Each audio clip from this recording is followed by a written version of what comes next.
Presento.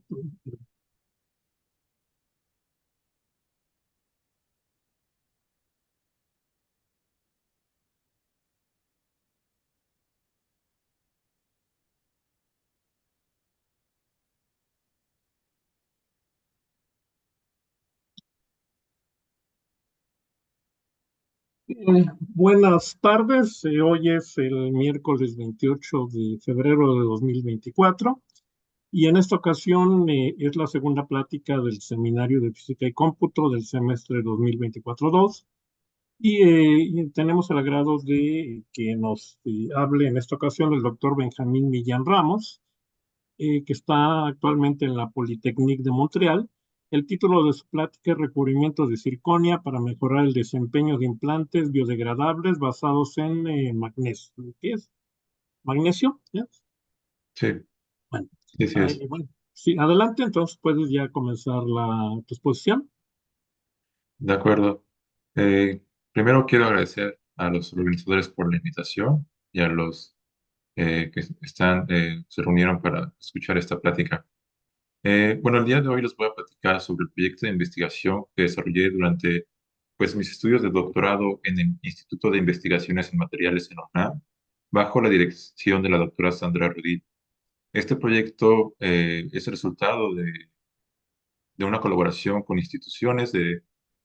con diferentes instituciones, entre ellas el Centro Helmholtz-Querón de Alemania, el Instituto Nacional de Rehabilitación y el Grupo Plasmamat del Instituto de Investigaciones en Materiales.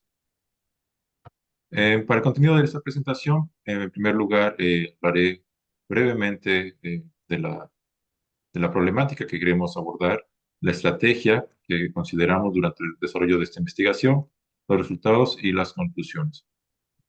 Bueno, en algunos casos, algunos tendrán experiencia, cuando sufrimos una fractura es necesario el uso de elementos de fijación ósea, los cuales comúnmente son metálicos y se colocan como una primera cirugía en el paciente. Sin embargo, es bastante común que estos implantes no sean removidos una vez que la fractura haya sanado, y esto puede llevar a diferentes problemas. Uno de ellos es el efecto clínico conocido como stress shielding, el cual consiste en una reducción de los esfuerzos mecánicos sobre el hueso debido al que el implante los absorbe. Esto provoca zonas de baja densidad ósea, las cuales en sí funcionan como una zona de fragilización, es decir, es más fácil que se presente una fractura en el futuro en esta región. Además, la liberación de iones por parte del implante hacia el paciente en el mediano o largo plazo puede provocar algún efecto tóxico o alergias. En los casos en los cuales el implante es removido del paciente, pues exponemos al paciente al estrés de una segunda cirugía e incrementamos el costo del tratamiento. Por ello, es necesario desarrollar implantes biodegradables, los cuales idealmente deben poseer una baja tasa de degradación y buenas propiedades mecánicas en el corto plazo, es decir, entre los primeros días y 6 meses, y una vez que la fractura haya sanado, pueden empezar a degradarse y perder su integridad. Aquí podemos observar un ejemplo de un implante biodegradable, el cual tiene una estructura inicial y conforme el tiempo de implantación aumenta, podemos ver cómo va perdiendo su estructura y el material que lo compone. Un aspecto importante a tomar en cuenta en este tipo de implantes son las propiedades mecánicas. Entre las diferentes opciones de implantes biodegradables metálicos tenemos las aleaciones de magnesio, las de zinc y las de hierro. Y es importante que sus propiedades mecánicas sean similares a las del hueso. En ese sentido, las aleaciones de magnesio, aquí tenemos algunas con diferentes composiciones, sus propiedades mecánicas son similares, más similares a las del hueso en comparación con este otro tipo de aleaciones. Y esto es de particular importancia porque mientras más parecidas sean las propiedades mecánicas a las del hueso, podemos reducir el esfuerzo del stress shield, es decir, estas zonas de fragilización. Otro aspecto importante de los implantes biodegradables es la velocidad de degradación, es decir, qué tan rápido se degradan una vez que hayan sido implantados. Y se ha establecido en la literatura que idealmente la velocidad de degradación debe ser mayor a 0.2 milímetros por año y menor a 0.5 milímetros por año. En ese sentido, tenemos aquí algunas de las aleaciones de hierro, zinc y magnesio, y podemos observar que las aleaciones de hierro, o algunas de ellas, presentan una tasa de degradación por debajo de este límite. En ese sentido, se parecen o al mediano o largo plazo se comportan como, como implantes, algunos implantes permanentes. En cambio, tenemos las aleaciones, algunas de las aleaciones de zinc, las cuales tienen una tasa de degradación entre 0.2 y 0.5 milímetros por año. Y por último, las aleaciones de magnesio, las cuales en general tienen una velocidad de degradación en el largo plazo mayores a 0.5 milímetros por año. Sin embargo, las aleaciones de magnesio siguen siendo foco de gran interés debido a que cada uno de estos elementos ya se presenta de manera natural en el cuerpo, pero es el magnesio el cual se presenta en mayor proporción en el cuerpo. Se recomienda una mayor cantidad de ingesta diaria y el límite de concentración iónica en el suero sanguíneo es hasta 3 órdenes de magnitud mayor en comparación con el zinc, lo cual se traduce en que el cuerpo o las células pueden tolerar una mayor concentración de magnesio que de zinc antes de ejercer un efecto tóxico sobre estas. Eh, para introducirnos de manera más adecuada al concepto de degradación, tenemos que hablar del proceso de corrosión de las aleaciones de magnesio en un medio acuoso.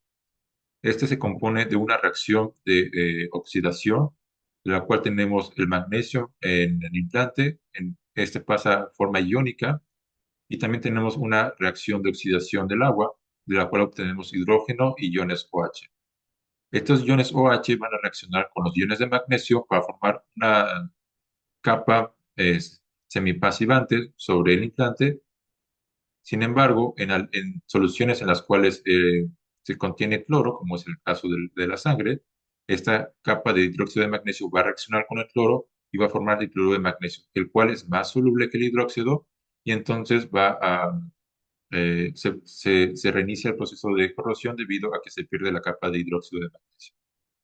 Además, si la concentración de estos iones aumenta, de los iones OH aumenta de manera significativa, llevamos a la alcalinización del medio cercano al implante y esto puede inducir un efecto tóxico sobre las células adyacentes al implante. Eh, Asimismo, en estudios en vivo e incluso en estudios clínicos, se ha observado que la acumulación de hidrógeno, a cual corresponde, aquí podemos ver estas burbujas negras, esta es una tomografía de un pie, podemos ver esta acumulación, la cual se ha asociado con diferentes problemas, entre ellos hinchazón del tejido cercano al implante, necrosis de la piel y lesiones osteolíticas, que es una baja densidad, esto es una baja densidad del tejido óseo. Pero a pesar de todos estos inconvenientes, digamos, existen ya de manera comercial algunos implantes de magnesio biodegradables, pero estos implantes están fabricados con una aleación de magnesio con tierras raras. Y se ha reportado que las tierras raras pues, pueden presentar en el mediano o largo plazo efectos tóxicos, algunas enfermedades en el hígado, incluso neuronales, así como necrosis. Por ello es deseable desarrollar implantes de magnesio libres de tierras raras, de entre las cuales, entre las diferentes opciones, tenemos las aleaciones de magnesio sin calcio. Y recordemos que todos estos elementos ya se encuentran de manera natural en el cuerpo y solo debemos tener cuidado que los límites de concentración no sobrepasen. Los valores de concentración en el suero sanguíneo no sobrepasen estos límites para no inducir un efecto tóxico. Aquí presento una radiografía de una fractura en la cual se ha colocado un implante de titanio aluminio vanadio, que es el implante por excelencia que se usa ampliamente en el área ortopédica, y también un implante de magnesio, el cual es difícil de ver un poco porque justamente su densidad es parecida a la del hueso, pero se encuentra en esta zona donde se ha dado una fractura. Y podemos ver que hay unas zonas radioluminiscentes, las cuales eh, corresponden estas zonas oscuras corresponden a la acumulación de hidrógeno, tanto en el tejido óseo como en el tejido suave, lo cual se reportó llevó a algunos problemas en algunos pacientes. Bueno, entonces para abordar esta problemática hay diferentes estrategias y una de ellas es el uso de recubrimientos.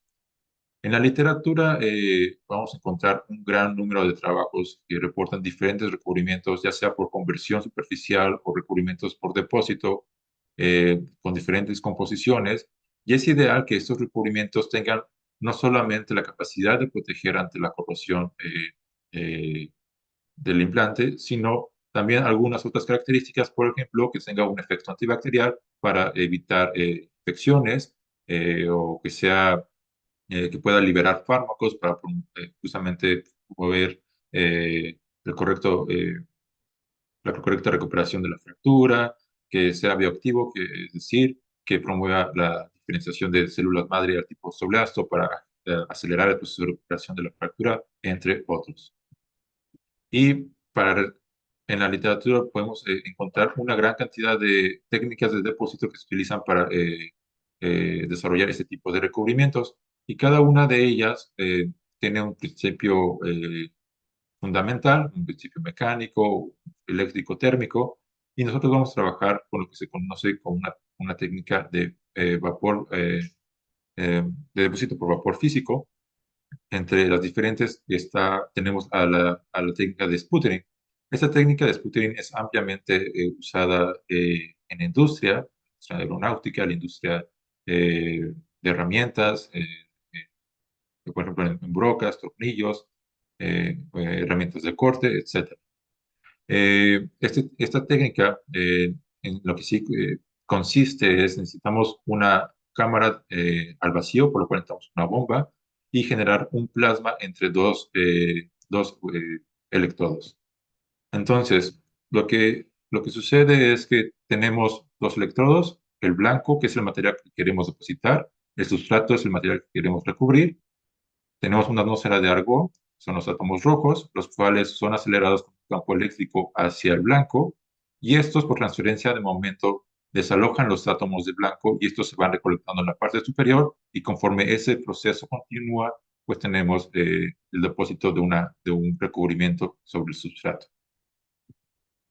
Entonces, en este proyecto eh, se propone utilizar o partir de una aleación de magnesio sin calcio, para la cual ya se reportó que tiene adecuada velocidad de corrosión en el largo plazo, es decir, cuando se evalúa a partir de los 15 días o de los 7 días, además de que tiene excelentes propiedades mecánicas en comparación con el hueso. Y la idea es evaluar su desempeño en el corto plazo, es decir, antes de los 7 días. Para hacer esto, se evaluaron diferentes opciones. Una de ellas una de las propuestas iniciales fue intentar trasladar la capa nativa de los implantes de titanio aluminio vanadio, lo cual es una capa de dióxido de titanio, y depositarla sobre la aleación de magnesio. En este primer estudio, se concluyó que la combinación del dióxido de titanio con una aleación de magnesio no es adecuada, ya que el magnesio va a funcionar como un ánodo de sacrificio, formando un par galvánico con el dióxido de titanio, lo cual va a provocar una mayor tasa de degradación de la aleación de magnesio sin calcio. Una segunda opción o propuesta fue trasladar una capa de dióxido de circonio sobre la aleación de magnesio sin calcio. Y esto se propuso ya que se había reportado en un trabajo que la combinación de una película delgada de dióxido de circonio sobre sustratos de titanio promueven la diferenciación celular de células madre hacia el tipo osteoblasto, las cuales son las células encargadas eh, de, eh, remodelar el hueso. Bueno, entonces, como objetivo de investigación, queremos determinar si las películas delgadas de dióxido de circonio depositadas por magnesio en el sputtering nos permiten disminuir la velocidad de degradación de las aleaciones de magnesio sin calcio en las primeras horas de inmersión en un medio biológico. Entonces, basado en lo que mencioné anteriormente, la estructura general del proyecto es la siguiente. Consideramos depositar películas delgadas sobre la aleación magnesio sin calcio con la intención de moderar la tasa de corrosión en el corto plazo. Quiere decir, entre las primeras 12 hasta 36 o 48 horas. Y después, eh, esto se va a llevar a cabo a través de un proceso de optimización de la película. Esta optimización está en términos de los parámetros de depósito de la técnica de sputtering, los cuales controlan diferentes características de las películas de dióxido de circonio, entre ellos la estequiometría, el espesor, la densidad, y vamos a evaluar cómo estos efectos, cuál es el efecto de estas características sobre la capacidad protectora de las partículas delgadas de dióxido de circonio sobre la aleación de magnesio sin calcio. Entonces, en primer lugar, lo que se hizo fue una prueba de concepto. Es, evaluemos si podemos, si las partículas de dióxido de circonio depositadas sobre la aleación de magnesio sin calcio nos van a permitir disminuir la velocidad de corrosión. Entonces, tenemos un conjunto de condiciones de depósito y evaluamos, por ejemplo, la producción de hidrógeno en función del tiempo de inmersión. Y se concluyó que después de 5 horas de inmersión, la producción de hidrógeno de la muestra recubierta con dióxido de circonio es un 50% menor que la aleación sin recubrir. Sin embargo, en la evaluación en el largo plazo, es decir, con un tiempo de inmersión entre 4 y 30 días, no observamos diferencia eh, entre la, la muestra recubierta y sin recubrimiento. Asimismo, también se evaluó la viabilidad celular y se observó que no hay un efecto tóxico tanto como por parte de la aleación como por parte de la muestra recubierta sobre las células madre. Eso quiere decir que hay una buena biocompatibilidad, por lo cual se concluyó que esta estrategia es viable para proteger o mejorar el desempeño de la aleación magnesio sin calcio en este contexto. Sin embargo, este trabajo tiene algunas limitaciones. Por ejemplo, solo se consideró un conjunto de condiciones de depósito para fabricar esta película delgada, así como que también tenemos la duda de qué sucedió, porque en el corto plazo si hay una protección, una disminución de un 50% en la producción de hidrógeno, y en este caso, a partir de los 4 días no vemos diferencia. Entonces, para responder esas preguntas, el siguiente paso fue realizar un proceso de optimización, es decir, encontrar las mejores condiciones de depósito de la película de dióxido de circonio que maximicen la capacidad protectora de esta hacia la lesión. Y para realizar esto, pues se realizaron diferentes estudios, entre ellos se consideraron técnicas electroquímicas y cromatografía de gases, y se usó una solución de cloruro de sodio como electrolito de ensayo. Bueno, entonces el proceso de optimización se llevó a cabo en el contexto de un diseño experimental, es decir, tenemos ciertas variables que se consideraron constantes, entre ellos el flujo y la presión de depósito, y tenemos variables o parámetros que son variables, entre ellos la fracción de oxígeno, la potencia y el tiempo.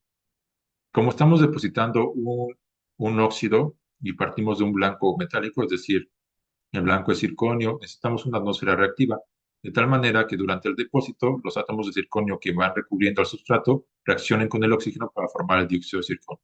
Sin embargo, se ha reportado que la estructura del dióxido de circonio o sus propiedades pueden depender de la fracción de oxígeno, así como de la potencia, que eso va asociado a al voltaje que se aplica sobre el blanco para acelerar los iones de argón al blanco y el tiempo de depósito que va asociado también justamente al espesor de la película de dióxido de circonio. Eh, el diseño, como mencioné anteriormente, es un diseño factorial, es decir, tenemos 3 variables y 3 condiciones, lo cual nos da un total de 27, perdón, 3 variables con 3 niveles, lo cual nos da un total de 27 condiciones para estudiar. Sin embargo, por cuestiones de tiempo, tuvimos que reducir la extensión del trabajo y solo consideramos una fracción de oxígeno del 30% con 3 niveles de potencia, 3 niveles de tiempo, la fracción de oxígeno con 20% con solo un nivel de potencia, al igual que para la fracción de oxígeno del 40%, con un total de 15 condiciones de depósito por estudiar.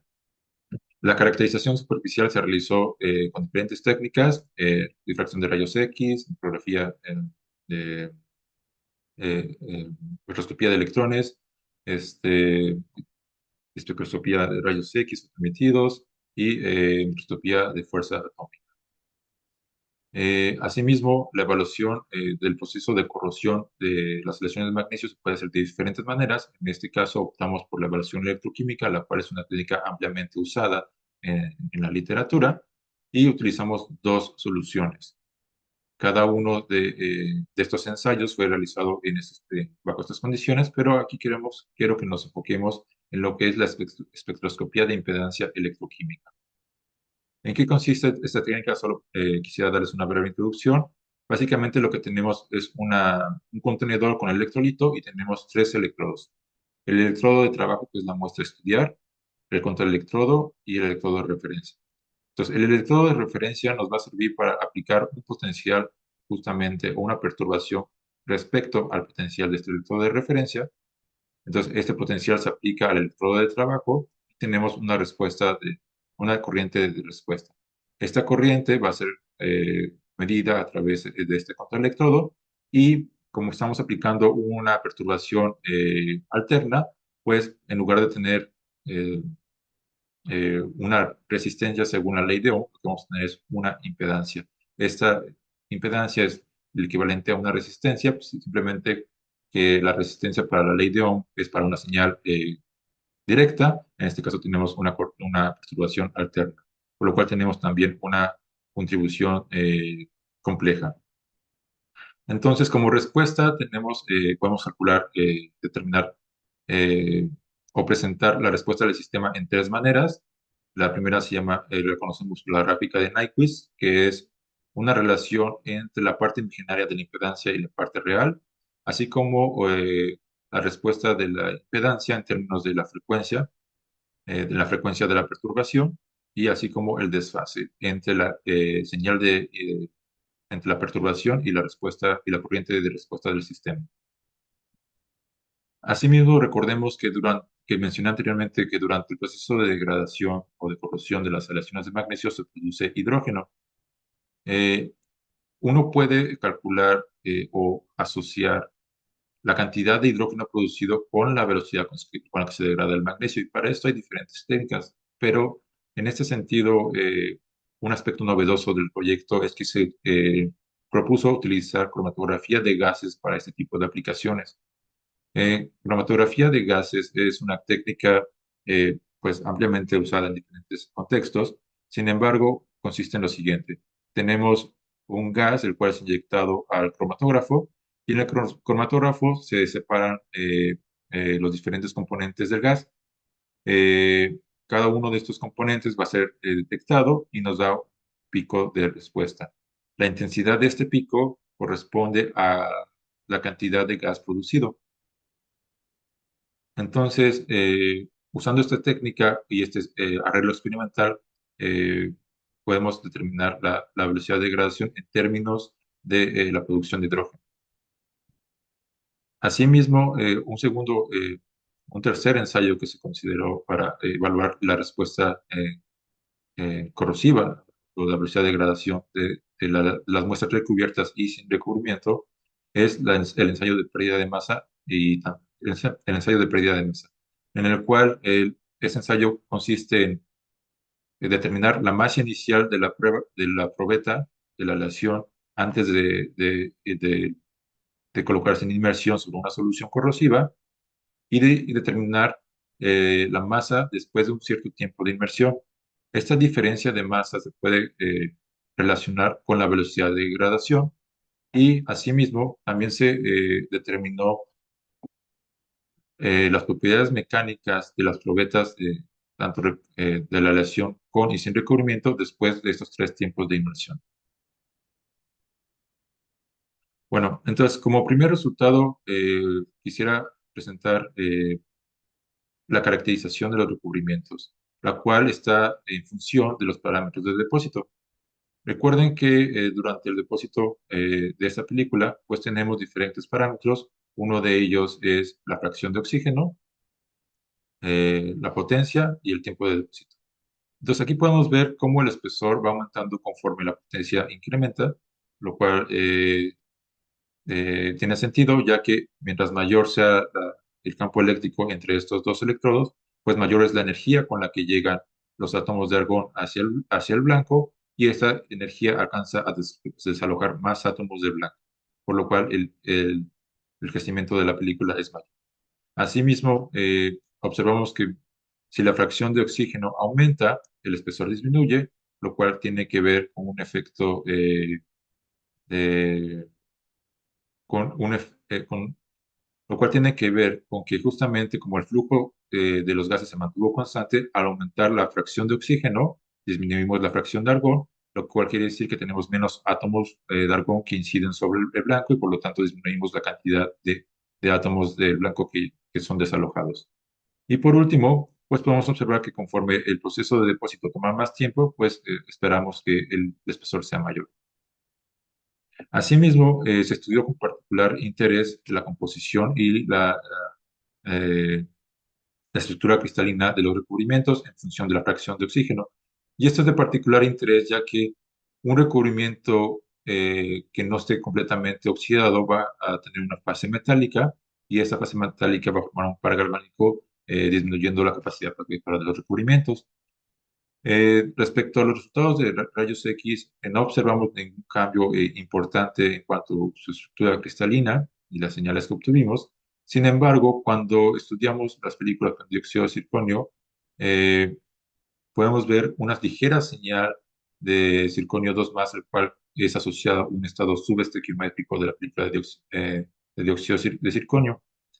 Eh, Sin embargo, la razón de óxido de circonio para diferentes concentraciones de oxígeno no cambió de manera significativa, es alrededor de 2, lo cual quiere decir que todos nuestros descubrimientos son estoquiométricos en promedio, es decir, que tenemos 2 átomos de oxígeno por un átomo de circonio. Sin embargo, el efecto de la fracción de oxígeno sí, fue notorio en cuanto a la rugosidad. Aquí presento imágenes en 2D y 3D obtenidas con AFM de la superficie de las películas de dióxido de circonio sobre silicio. Y podemos ver a grandes rasgos lo siguiente. Para la fracción de 20% podemos ver granos pequeños o cúmulos pequeños eh, digamos, con una forma poco definida. Sin embargo, conforme aumentamos la fracción de oxígeno 30-40%, podemos ver que el tamaño de estos granos creció. Esto,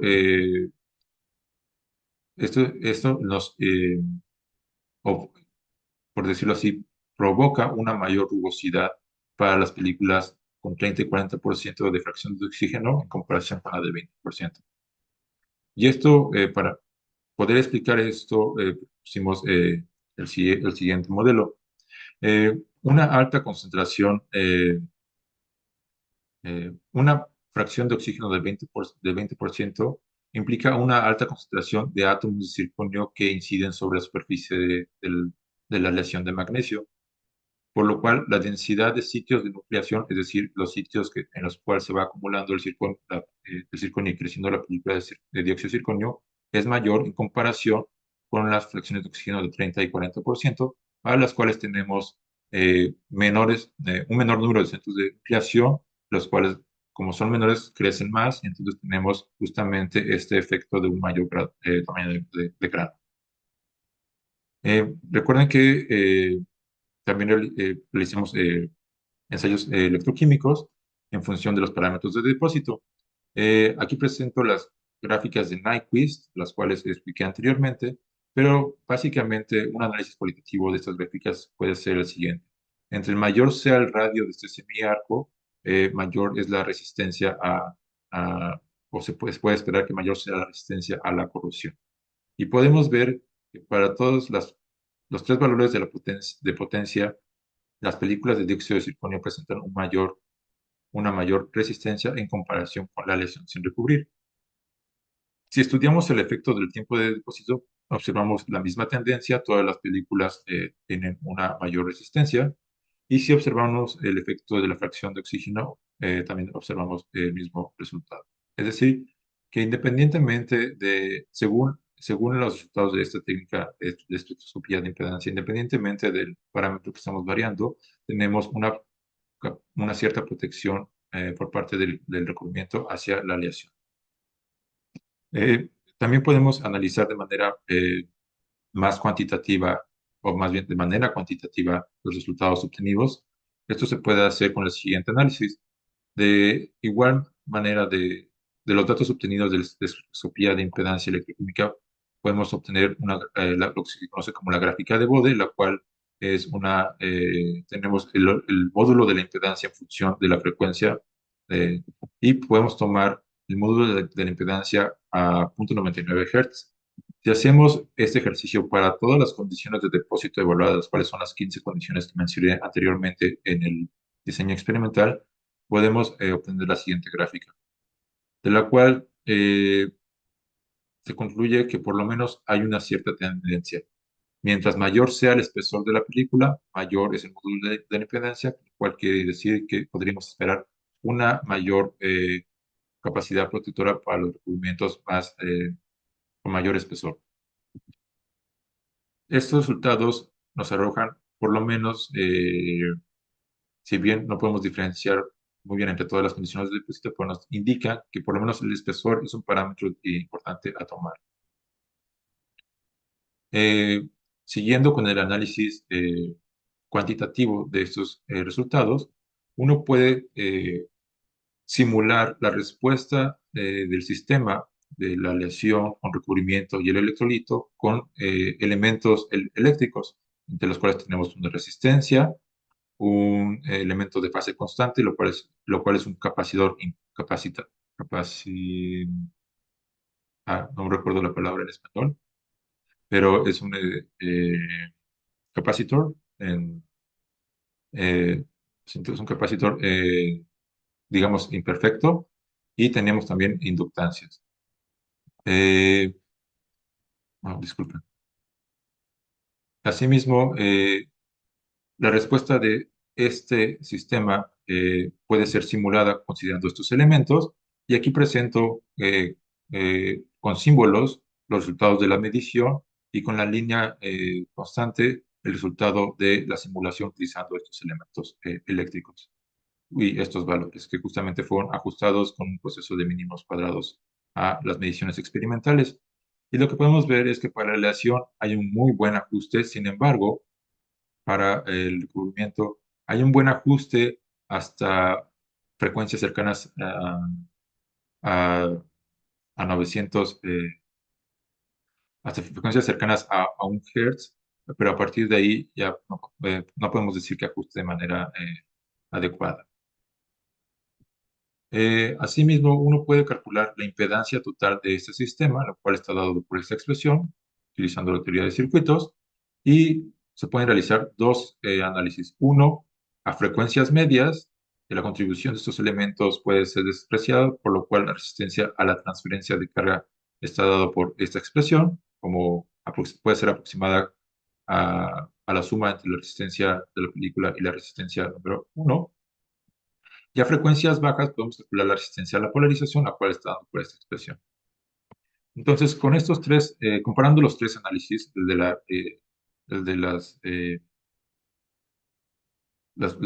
hace dos pantallas y el análisis de la presente pantalla, podemos observar lo siguiente.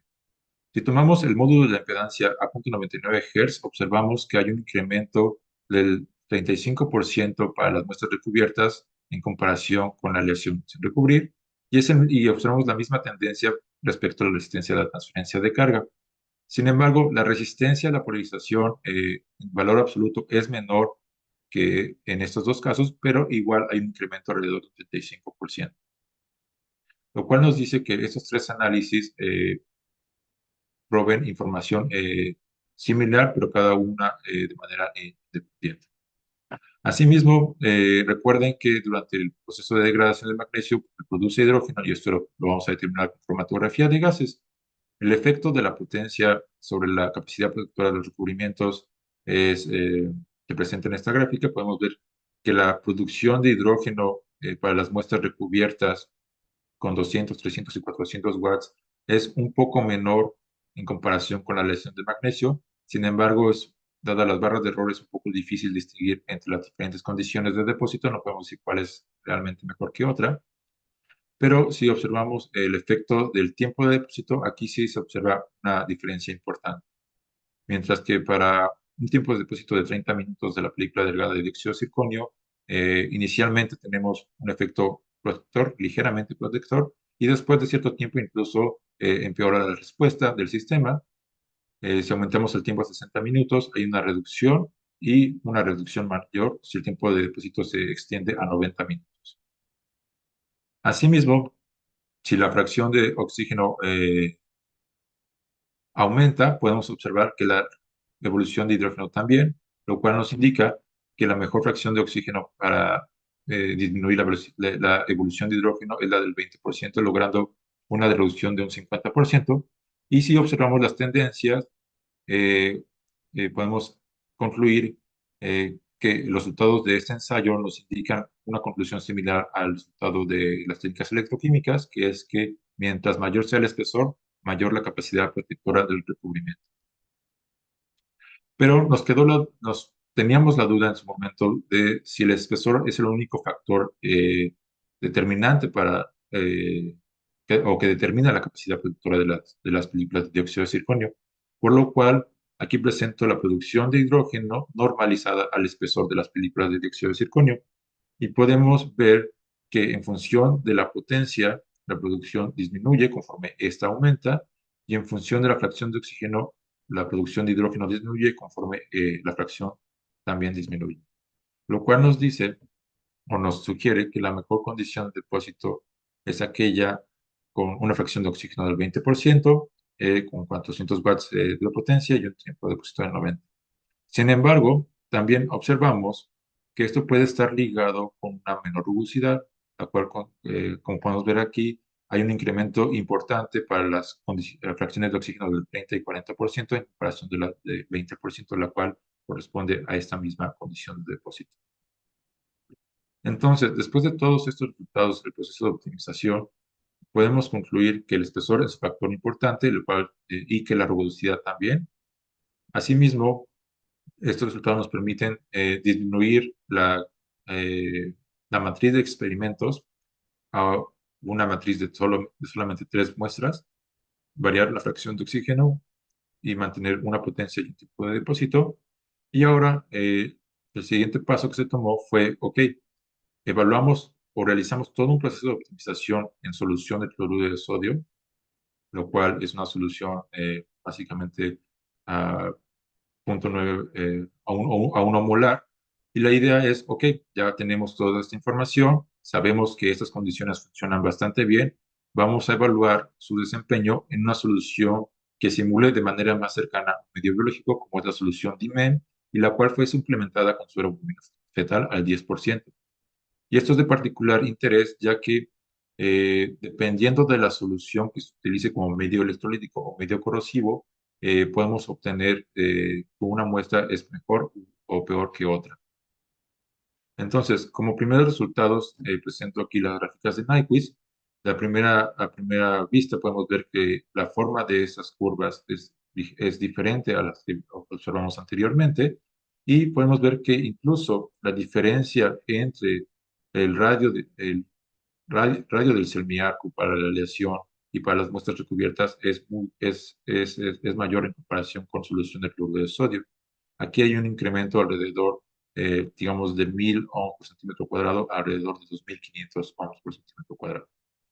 Podemos realizar un análisis de igual manera en este caso, justamente como la respuesta electroquímica del sistema es diferente con esta solución, necesitamos un circuito equivalente diferente, y cada uno de los valores de estos elementos eléctricos puede ser ajustado con un programa, mediante un proceso de mínimos cuadrados, y de igual manera podemos calcular la resistencia a la transferencia de carga y la resistencia a la polarización. De tal manera que observamos que en lugar de un 35%, de un aumento de un 35% de la resistencia, como fue en el caso pasado, aquí hay un aumento de 2 hasta 3 veces mayor en cuanto a la resistencia para las muestras recubiertas en comparación con la aleación sin recubrir. Sin embargo, debido a las barras de error, debido a la susceptibilidad de las muestras a las condiciones experimentales, no pudimos disminuir las barras de error para establecer una diferencia en cuanto al desempeño de cada una de estas diferentes condiciones. Respecto a la producción de hidrógeno, tenemos que evaluamos las películas delgadas con diferentes fracciones de oxígeno después de un tiempo de inmersión de 6 horas, y podemos ver que hay una reducción importante para las muestras recubiertas en comparación con la aleación. Asimismo, esto se ligó también a una menor rugosidad de las muestras. Es posible, o más bien se determinó la velocidad de degradación en términos de milímetros por año a partir de la producción de hidrógeno. Y podemos observar que hay una reducción importante o una velocidad de degradación, eh, una reducción del 66% en la velocidad de degradación para la muestra del 20% en comparación con la lesión sin recubrir. Y esta capacidad protectora es menor para la condición de 30% de fracción de oxígeno y 40% de fracción de oxígeno. Después de este proceso de evaluación y solución DIMEL, podemos concluir que las condiciones de depósito óptimas para maximizar la capacidad protectora de la película de dióxido de circonio depositada sobre la aleación magnesio sin calcio es 20% de fracción de oxígeno, 400 watts de potencia y 90 minutos de tiempo de depósito. Asimismo, hasta este momento nos queda la duda de por qué es que a corto plazo podemos observar una capacidad protectora por parte de la película de dióxido de circonio y por qué a largo plazo, al cual nos referimos en días, no observamos esto. Entonces, para responder esta respuesta, propusimos evaluar eh, una película de dióxido de circonio depositada en las condiciones óptimas y evaluar con el ensayo de pérdida de masa la velocidad de corrosión, así como la velocidad con las que se pierden las propiedades mecánicas en un periodo entre 12, 24 y 36 horas. Y lo que observamos es que la pérdida de masa, es decir, el cambio de masa entre la muestra antes de corroerse y después de corroerse 12, 24 y 36 horas, es mayor a las 12 horas. Esta diferencia va disminuyendo conforme el tiempo de inmersión aumenta. Y si determinamos la velocidad de corrosión, la cual depende del cambio de masa, podemos observar una reducción del 50% en la velocidad de corrosión para la muestra de dióxido de circonio después de 12 horas, y podemos ver que su efecto protector disminuye conforme el tiempo de inmersión aumenta. Asimismo, respecto a las propiedades mecánicas, realizamos los ensayos de tensión en función del tiempo de inmersión para la muestra con recubrimiento de dióxido de circonio y para la aleación sin recubrir. Y observamos que no hay diferencias importantes en el esfuerzo máximo a la rotura y en el yield strength, después, independientemente del tiempo de inmersión, realmente las diferencias son mínimas, pero en donde observamos el mayor efecto de la película es la capacidad de elongación. Después mientras que antes de inmersión, tanto la muestra sin y con recubrimiento presentan valores similares, simplemente después de 12 horas de inmersión podemos ver una reducción importante en la capacidad de elongación, lo cual se puede observar en estas curvas de esfuerzo de formación. Podemos ver que justamente la rotura se da mucho antes para la muestra recubierta en comparación con la lesión sin recubrir. Sin embargo, después, conforme el tiempo de inmersión aumenta, no vemos variaciones significativas en cuanto a la capacidad de elongación de las muestras. Asimismo, justamente como las muestra recubierta presenta una capacidad de formación limitada, pues la tenacidad es menor para la muestra recubierta. Entonces tenemos, digamos que dos resultados que parecen ser contradictorios. Por un lado, la evaluación de la velocidad de corrosión nos indica que la película delgada de dióxido de circonio tiene un efecto positivo, digamos, disminuye la velocidad de corrosión un 50% después de 12 horas, pero por otro lado tenemos que disminuye las propiedades, la capacidad de elongación de- del sistema recubierto. Entonces, en ese sentido, tenemos que evaluar si es realmente adecuado este tipo de estrategia. Eh, para poder explicar esta aparente contradicción, nos pusimos a estudiar la superficie de las probetas ensayadas o después del ensayo de tensión. Y aquí podemos ver la superficie de las probetas después del ensayo. Si hacemos un zoom, podemos ver que para la aleación tenemos una corrosión, digamos, extendida, es decir, sobre toda la superficie, mientras que para el sistema con recubrimiento tenemos una corrosión parcial. En algunas zonas donde el recubrimiento ha fallado, se ha expuesto la aleación del electrolito y esta se ha corroído. Entonces, proponemos que el siguiente mecanismo para explicar estos resultados aparentemente contradictorios. Este mecanismo consiste en lo siguiente. En el primer caso tenemos que la superficie activa de la probeta es mayor en comparación con la muestra recubierta, por lo cual la velocidad de corrosión va a ser mayor.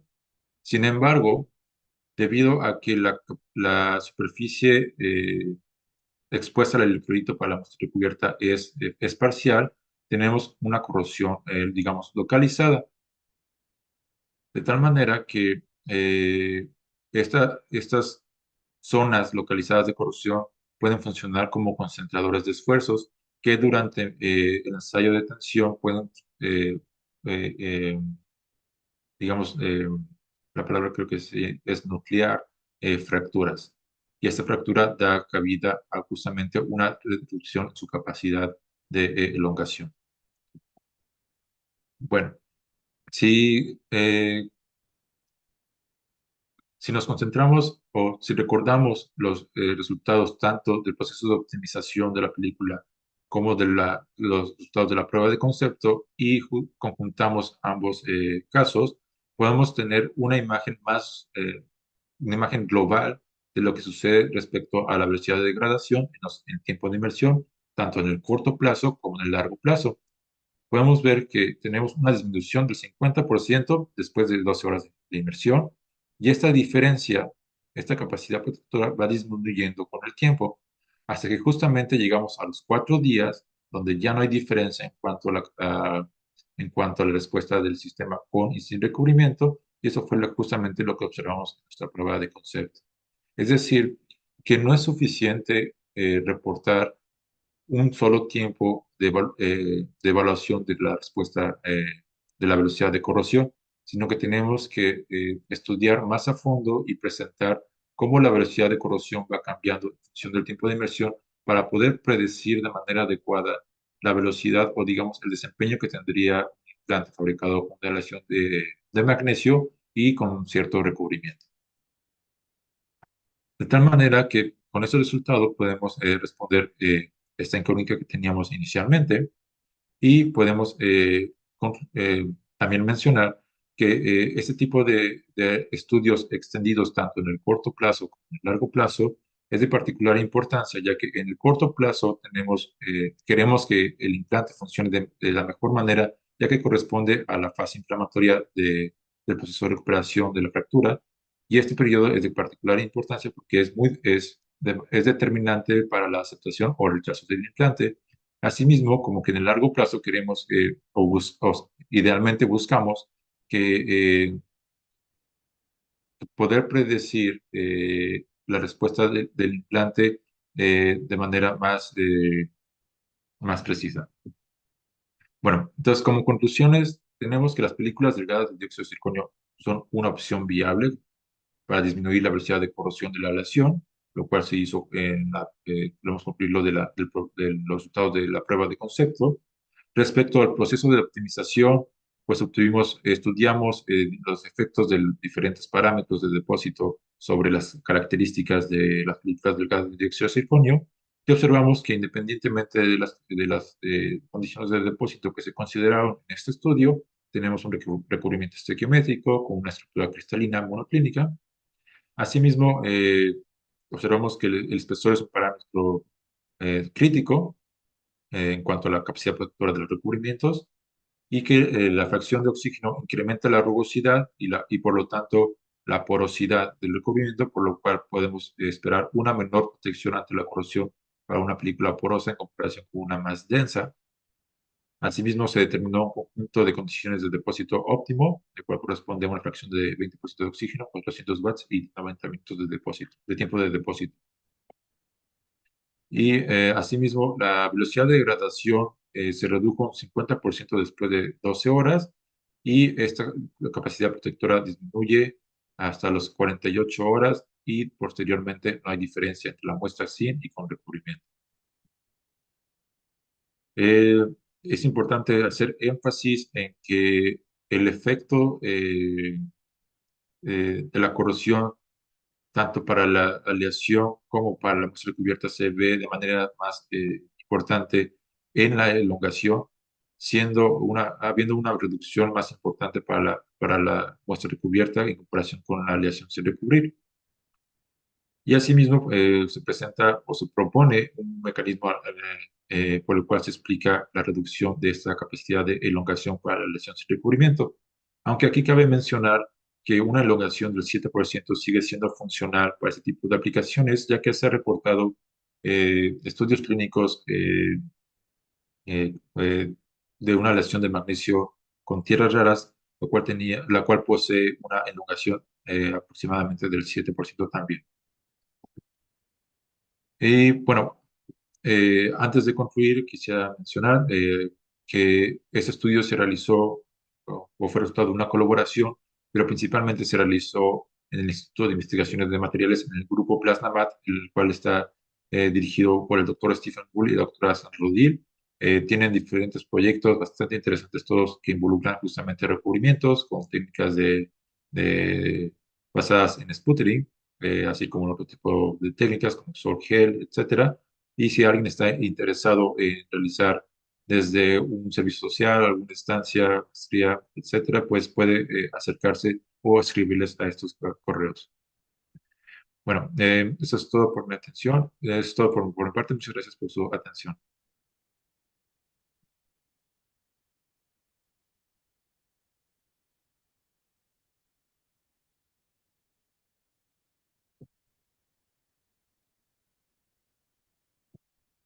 Es que no encontraba cómo reactivar el micrófono ya, no encontraba Ok. la presentación. Bueno, pues primero que nada, muchas gracias por haber dado esta plática, ¿no? Y bueno, tú estás ahora ¿cómo se llama? En Montreal, ¿no? En la Sí, Politécnica de en el Montreal. Politécnico de Montreal. ¿Y qué proyecto estás desarrollando por allá? ¿Qué proyecto? Dice. Sí, No le escuché bien. sí, sí, o sea, debe ser algún proyecto relacionado con esto que Ah, les acabo de exponer. sí. En este caso, bueno, sí, este proyecto en el que estoy trabajando actualmente también involucra justamente recubrimientos y el principio de las técnicas que utilizo es el mismo, sputtering. Y este proyecto está enfocado en aplicaciones aeroespaciales, en particular en recubrimientos que mejoren la capacidad o la resistencia a la corrosión de algunas aleaciones, como son las aleaciones de titanio o las aleaciones basadas en níquel, para aplicaciones en la aeronáutica. Bueno, mira, tengo por aquí, no sé si sea una o dos preguntas por la misma persona, es Paulina Martín, porque me escribe, manda dos mensajes por el chat. Dice, al diseñar la película y estudiarla, se hicieron suposiciones o simplificaciones. Por ejemplo, que el modelo electrolito o recubrimiento es un medio ómico y puede modelarse a partir de un circuito. Estas suposiciones provocan que se tengan limitaciones al utilizar esta película en un organismo biológico o las simplificaciones modelan en buena medida lo que ocurre en el organismo. Oh, ok. Hasta cierta extensión, bueno, este tipo de técnicas electroquímicas, como ya dice, tiene algunas limitaciones, como cualquier otro tipo de técnicas. Eh, Principalmente lo que buscamos al usar estas técnicas es tener una aproximación de cuál sería su velocidad de corrosión en un medio biológico. Sin embargo, esto puede acercarse hacia digamos, a las condiciones reales, dependiendo justamente qué tan cercano sea el electrolito usado.